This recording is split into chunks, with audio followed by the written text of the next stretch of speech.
Fish is a key food to eat when it comes to providing beneficial nutrients such as healthy omega-3 fatty acids, and is a great alternative source of protein for those who are looking to cut back on eating red meat. Fish is an excellent choice for a well-balanced and nutritious diet, but however, not all fishes are created equally when it comes to a healthy consumption. There are some fish that does not contain any nutritional value, but also might be unhealthy to consume due to mercury exposure and other toxins that you may not know about. We get most of our fish from the sea, and that's where mercury builds up in our food supply. Fish is a very healthy food source, and we've contaminated it with mercury. Fish accumulate mercury in their tissue from the surrounding water, usually across their gill surface, but mainly in the food that they eat. If people eat large amounts of fish with high mercury concentrations in their tissue, this may lead to health risks. So in this video, we're going to dive right in and cover the fishes you should avoid eating. Something smells fishy, and we're going to get to the bottom of this. Before we go any further, we want to give this disclaimer. We are not professional nutritionists or chefs, so take this video strictly as entertainment value only, and not as actual advice on what you should or should not be eating. Now let's get right to it. Number 1. Tilapia. We've covered this infamous fish numerous times on our channel in these videos, where a lot of the tilapia we have at our local markets and restaurants are actually imported from China. A lot of these farming practices are quite questionable, such as the tilapia being fed feces, and the fish itself may contain harmful chemicals and swim in unsanitary water.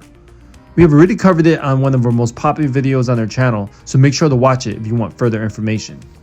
Now, besides the worrisome farming practices, tilapia actually is quite the opposite of a healthy diet. That's because it contains high levels of omega-6 fatty acids, but low levels of the beneficial omega-3 fatty acids that make fish such a healthy food to consume. Because of this imbalance, consuming tilapia can lead to a high inflammatory diet that might put one at a higher risk of heart disease, diabetes, and possibly be carcinogenic.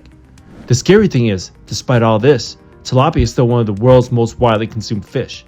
So maybe after watching this video, you will be better informed and share the video with others so they can be aware.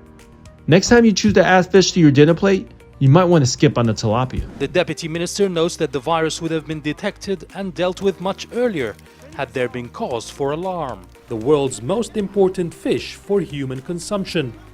Egypt is a major producer of tilapia. Number 2. Farmed salmon. This one should come at no surprise, as there have already been numerous controversies about farmed salmon, which we already covered in a recent video here. That farm-raised salmon from America has actually been banned from Australia and New Zealand. The most common salmon that will be found in supermarkets are the one labeled as Atlantic salmons, which are practically all entirely farmed salmon. These farmed salmon are raised in tightly packed dens, which may be riddled with parasites and disease given the unsanitary living conditions they are bred in. Disease and sea lice and everything that happens as a result of salmon farming. A surge of sea lice. The parasites attach themselves and feed on the salmon, killing them or making them unsuitable for consumption. Once controlled through pesticides, sea lice have now grown resistant, and new approaches are needed to help keep them in check. Because of this, the salmon is fed antibiotics, which helps combat diseases, but can potentially be harmful for humans when consumed. Also, high levels of PCBs in farmed salmon due to their diet can possibly be carcinogenic as well. Now listen to this. According to this article by Quartz, the US is one of the major catchers of wild salmons, but half of this catch is actually going overseas for other countries to consume. According to the article, 2/3 of the salmon that Americans consume are either farm-raised that are imported from farms located in Norway and Chile. So why are we giving our healthier wild-caught salmon away while Americans are eating farm-raised imported salmon? This is covered more extensively in journalist Paul Greenberg's book, American Catch, The Fight for Our Local Seafood. Number 3. Swordfish. This one is straight from the FDA website itself. For women looking to get pregnant women, and young children to avoid eating swordfish due to the high levels of mercury the fish may contain. According to this chart from Healthline, swordfish contain some of the highest levels of mercury compared to other fishes that are commonly consumed.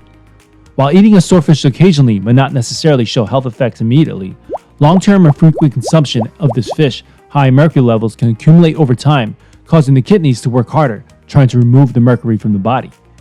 Mercury is harmful to the human body and may affect the nervous, immune, and digestive systems, as well as lungs, kidneys, eyes, and skin, according to the World Health Organization. In some cases, if there's enough mercury exposure, it can be fatal. Given these potential health risks, it's probably not the best for anybody to consume too much swordfish, not just pregnant women and young children. When you get more mercury in fish, that's not good for your health. Mercury can penetrate every cell in the body. It is the second most toxic element to humans, second only to plutonium, and it will find your weakness. It's a sort of a cofactor of disease. Large predators, which are high on the food chain, like swordfish, should be consumed in moderation, particularly by pregnant women. Number 4. Tilefish has also made the FDA's list on fishes to avoid eating for the more vulnerable pregnant women and young children. However, this list should really apply for anyone, including all adults, due to the high mercury content that will ultimately do more harm than good. The rule of thumb is the larger the fish species are, such as the swordfish, as we already previously mentioned, and tilefish, the chances are they will contain higher levels of mercury because they tend to live longer than smaller fish, which means they have more time to accumulate mercury in them. By the time they make their way to your dinner table, they already have years to pack on the mercury, which you will be consuming when eating the fish. Mercury is a naturally occurring element that is all around us. Fish absorb it across their gill surface, as well as in their food. The mercury level in fish increases in the food chain as it's passed from smaller fish to larger ones. Now, according to this chart from the Environmental Defense Fund, it shows that the tilefish that are captured in the Gulf of Mexico tested for the highest levels of mercury, especially when compared to its Atlantic counterparts. And if you were to insist on eating tilefish, the EDF chart recommends 1 serving per month for men, assuming no other contaminated fish is consumed. Coal has mercury in it, and so when the coal burns, the mercury goes into the atmosphere, and that's a form of elemental mercury that doesn't hurt you and I, but then it goes by rain into the ocean, and the bacteria there convert it to methyl mercury. The fish can eat it, and then we eat the fish. Number 5. Bluefin tuna. This is the same tuna that will be served raw as sushi and sashimi at your local sushi restaurant, and as delicious and nutritious as they are to pass up. Let me explain why it may not be the healthiest fish for you to consume.